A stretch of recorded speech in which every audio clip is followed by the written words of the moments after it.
Literally. Literally. I got sick and tired of Destiny. Just every season, it feels like it's falling off quicker and quicker. This season in particular, Season of the Wish, I probably got a good 2 weeks out of before I was basically checked out. At this point, it's kind of sad to say I've been playing the game for 9 years, and I kind of just feel I'm at a cross zone. Destiny is a fantastic game, and it's made a permanent positive impact on my life. I just don't want to fall into apathy like so many other players seem to be doing right now. In Destiny 2, there's one of the biggest, toughest bosses that you have to face, and it's more inevitable than the witness itself. The funny part about it is, it's not even a boss that you could face in-game. This enemy is called Burnout, and it's the eventual endeavor that all gamers come across eventually. It's an exhausting experience, one that leaves you less interested and even demotivated to play the game that you used to love. Whether you've been playing this game for almost a decade, or it may be the fact that we are in the midst of another content drought, one that won't stop until 3 months have passed. Or perhaps maybe the direction that the game is going may not align with your ideal version of what Destiny 2 could be. And there are many reasons for you to be feeling like this, and all of them are absolutely valid reasons to have. However, there is hope, and like finding the balance between light and darkness, you must find a balance between gameplay, relaxation, and reality.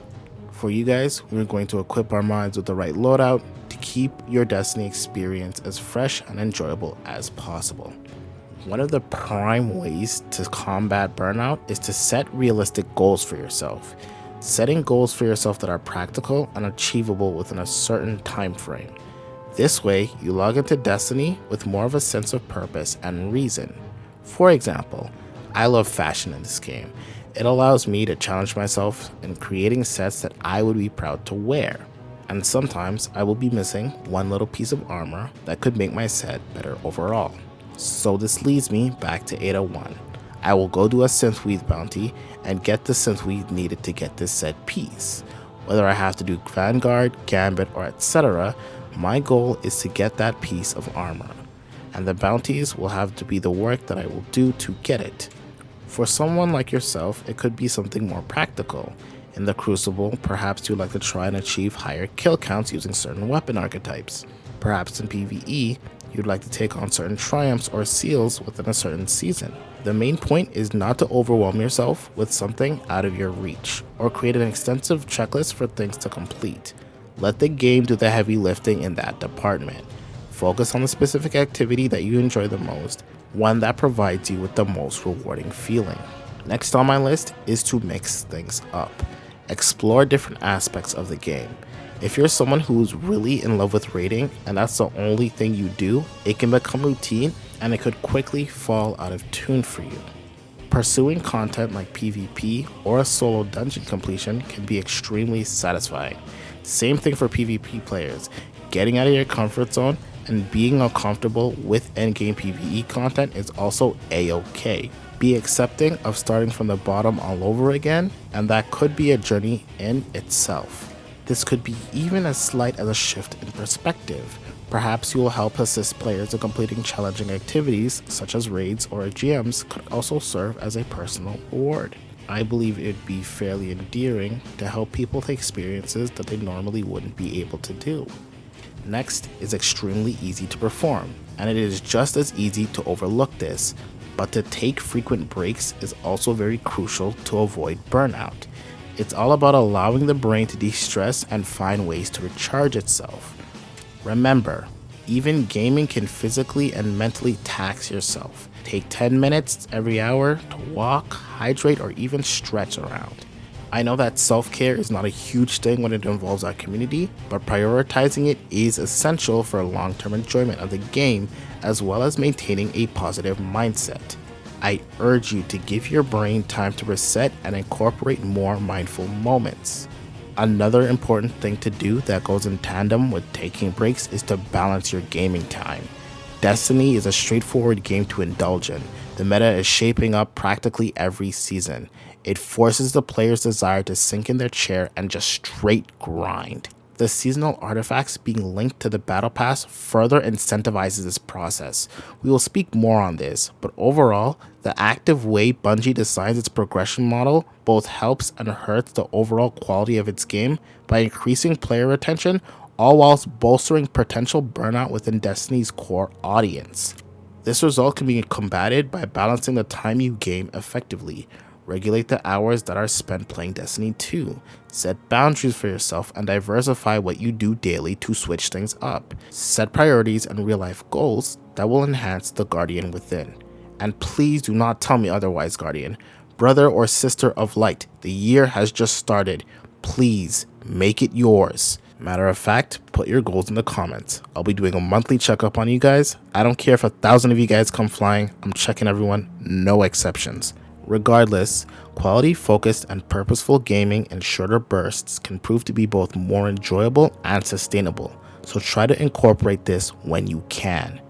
Remember to treat your experiences as a marathon as opposed to a sprint. Quality, focused, and purposeful gaming in shorter bursts can be both more enjoyable and sustainable, so try to incorporate this when you can.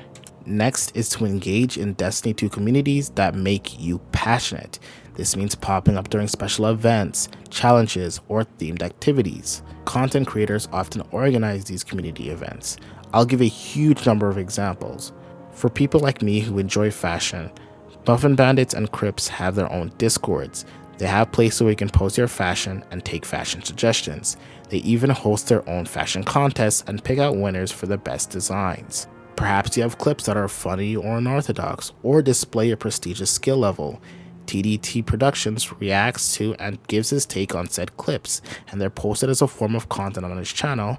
They're often well edited, and they just have a touch of spontaneity to keep you watching for a good while. If you enjoy build crafting and everything involving it, Mactix hosts his own Will It Build series, where he looks through certain builds from his YouTube comments and Discord server and gifts you 1,000 silver if he thinks that the build is solid. And if he thinks that it's something very unique, it will be shown up as one of his videos with the creator's credit. This is an amazing way to give back to his community and inspire the build crafting ethos. Even Bungie has a community event that involves enemy final blows with swords. So yeah, that's pretty cool. And not to mention the absolute number of people that help other Guardians with gem carries to make their lives easier. Speaking of easier lives, communities in D2 also participate in charity streams, events, and initiatives that the community helps promote. These causes actively change the lives of children and adults who aren't exactly dealt the best hands. I focus deeply on these kinds of acts because they power my appreciation of humanity's capacity to do better for the world. And for those that do simple reposts, visit smaller streams that undergo charity, or even spread awareness, it is enough to create rippling impacts within your community. Never ever ever forget the value of the person that's behind the screen, Guardian. And for those that continue to help better the lives of others, I thank you. I thank you humbly.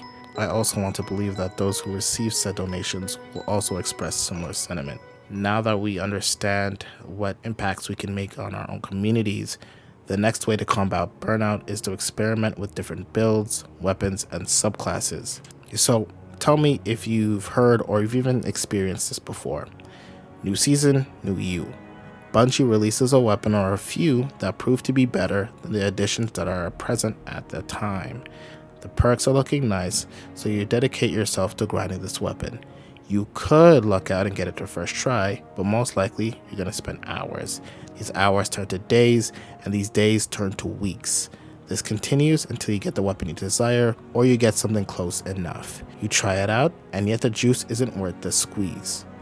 The weapon that you have now is only marginally better than what you had previously, all because someone told you that you needed to get this weapon. This is one of many of Bungie's ravenous cycles that drastically accelerate your burnout, and it stems from the desire to chase optimization rather than creativity. The sheer amount of combinations that this game has is massive, and we have a roguelike season that allows us to have more customization with perk pools. This is the prime time to see what makes builds tick, figure out what works and what doesn't, and try to find a new playstyle that represents what you enjoy. Focus on trying something new and experimenting with something fresh. This could mean going into a different subclass or trying out different weapons. It's honestly better if you try and cut out the middleman. Instead of searching for videos, go and test out builds or exotic options first that intrigue you the most. Another option, a very powerful one, is to remember why you started gaming in the first place. Understanding what type of person you are can better improve your experience when gaming. It could be a source of fun, creative expression, a way to learn, socialize, or escape the dread that society often imposes on its people. Remind yourself of what you enjoy about Destiny 2 in the first place, and perhaps take a look back on your achievements, the memories, and the stories that you've had throughout your playthrough. And maybe through a little bit of introspection, you can reignite the passion and motivation for Destiny 2 and have a little bit more of an appreciation for the game overall. And the next is the final but the most reasonable option. Maybe you need to take a break from Destiny itself. Try another game out. It is very easy to feel bored, stuck, or uninterested in the game if it's the only thing you've been playing since. Maybe try something similar like Warframe, or better yet, a different genre entirely. Last year was an excellent year for gaming, and there may have been some catalogs that you would like to try. And I get it. Maybe this year was tough and you would be better off on a budget. I understand. I would recommend following Epic Games and keeping track of their free catalog. I could show you the sheer amount of free games that I have gotten overall just by being patient and slowly watching the amount of free games that they have up for sale. And perhaps with these options, you can forge a new gaming experience. The key to managing burnout is understanding the balance between gaming and other aspects of your life. Respect how you feel and adjust your gameplay accordingly. This will help ensure a positive and a sustained experience within Destiny 2. But with that, you have made it to the end of my long ramble. And for that, I thank you.